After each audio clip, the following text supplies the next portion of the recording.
Assalaamu calaykum waraxmatullaahi wabarakaatuh. Akkam jirtu hordoftoota chaanaalaa beekumsaa Tube.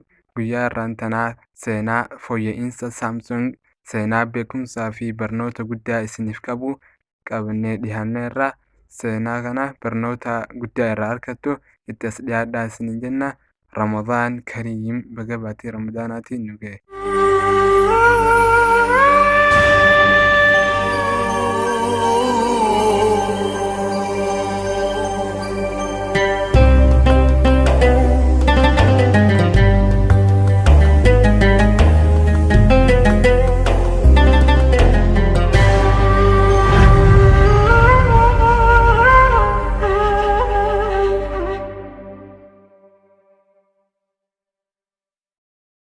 Kubbaaniyaan Samsung kan hundeeffame bara 1938 biyya Kooriyaa keessatti. Kubbaaniyaan Samsung yeroo jalqabaatiif dukkaana kuduraa fi wantoota nyaatan kan garaagaraa gurguru ture. Kubbaaniyaa tana namichi hundeesse maqaan isaa Lee Byung-chul jedhama. Magaalaa Seoul jedhamtu keessatti hundeesse. Bara sana keessa biyyi Kooriyaadhaa gabrummaa fi dararaa guddaa jala turte. Lola guddaa Kooriyaadhaa kan namni miliyoona 4 itti du'an san booda kubbaaniyaan Samsung warshaa huccuu banate. Warshaa huccuu tolchuu kanarraa galii guddaa argate.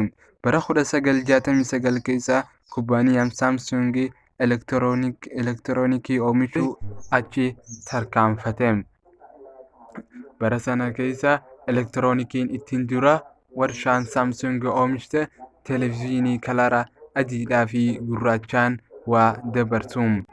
Wanti guddaan faayidaa irraa argatte kubbaaniyaan Samsung Inistituutii fooyya'insa teknooloojiidhaa banuudha.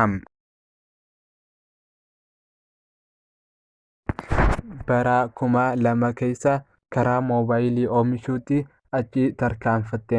Bara 2010 keessa kubbaaniyaan Samsung karaa teknooloojiidhaatiin moobaayilota ismaartifoonii oomishuudhaan addunyaa tanarraa sadarkaa tokkoffaa baate.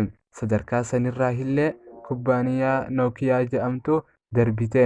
Wantoota ajaa'ibaa keessa bara 2012 qofatti doolaara biliyoona 200 seene. Kubbaaniyaan Samsung moobaayila qofa hin oomishtu. Warshaalee wantoota ulfaataa oomishanillee hin qabdi. Akka markaboota gurguddaa, konteenara fe'an fi meeshaalee jaarmayaa gurguddoodha.